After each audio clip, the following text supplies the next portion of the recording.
Sonia, Rahul and National Herald case. Can they escape from prosecution?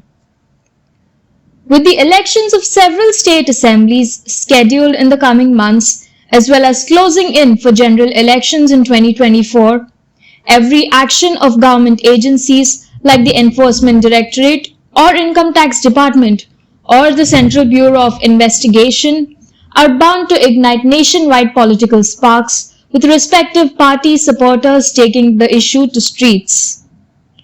As if the agitation spearheaded by the minority community across the country over remarks against Prophet Muhammad by the BJP chief spokesperson were not enough, the Enforcement Directorate's summons to both the Gandhis, mother Sonia and her son Rahul in the money laundering case related to National Herald is posing a real challenge to the Modi government.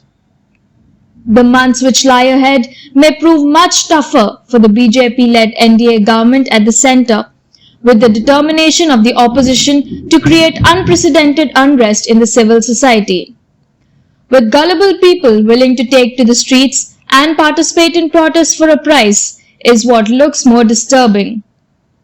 The so-called protests being organized by the Vadra Congress in national capital has exposed this fact. Those who stormed to streets were clueless for what they are protesting. Some of the TV channels have done commendable job at exposing the Congress's bluff to project as if it was spontaneous outbursts of its party's cadre over the ED summons. It may be recalled that both the mother and son are on bail in the same National Herald money laundering case. If they are not guilty, then why did they sought bail? Shouldn't the nation know? Whom does the dying Congress party wishes to fool? What is the National Herald case? In fact, the case was brought to light by none other than the senior BJP leader Subramanian Swamy less than a decade ago. He accused the Gandhis of misusing party funds to buy a firm that published the now defunct National Herald newspaper. The National Herald newspaper was started in 1938 by Jawaharlal Nehru, India's first Prime Minister and Rahul Gandhi's great-grandfather. The newspaper was published by Associated Journalists Limited, that is the AJL, which was founded in 1937 with 5,000 other freedom fighters as its shareholders. The company published two other dailies, the Qawmi Awaz in Urdu and Navjeevan in Hindi.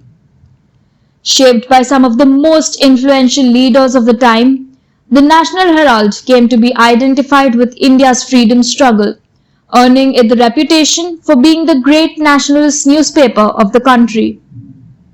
The newspaper's fierce and incisive editorial style, Nehru's routinely wrote strong-worded columns, were met with the derision of the British government, which banned it in 1942, forcing the daily to shut down. But the paper reopened 3 years later. In 1947, when India gained independence, Nehru resigned as chairman of the board of newspaper after taking over as the Prime Minister. But the Congress party continued to play a huge role in shaping the newspaper's ideology. In a message to the National Herald on its Silver Jubilee in 1963, Nehru himself spoke about the paper generally favoring Congress policy while maintaining an independent outlook. But the newspaper again ceased operations in 2008 for financial reasons. In 2016, it was relaunched as the digital publication. The case against the Gandhis was brought in a trial court by Mr. Swamy in 2012. Swamy has alleged that the Gandhis used Congress party funds and took over the AJL to try to acquire more than 20 billion rupees in property assets. At the time of shutting down the National Herald in 2008, AJL owed the Congress an accumulated debt of 900 million rupees, that is $13 million or 10 million euros. In 2010, the Congress assigned this debt to Young India Private Limited, a non-profit company that had been created a few months earlier. Sonia and Rahul Gandhi are among its board of directors and they each own 38% of the company. The remaining 24% is owned by Congress leaders Motilal Vora and Oscar Fernandez, journalist Suman Dubey, and entrepreneur Sam Pitroda, who are also named in the case.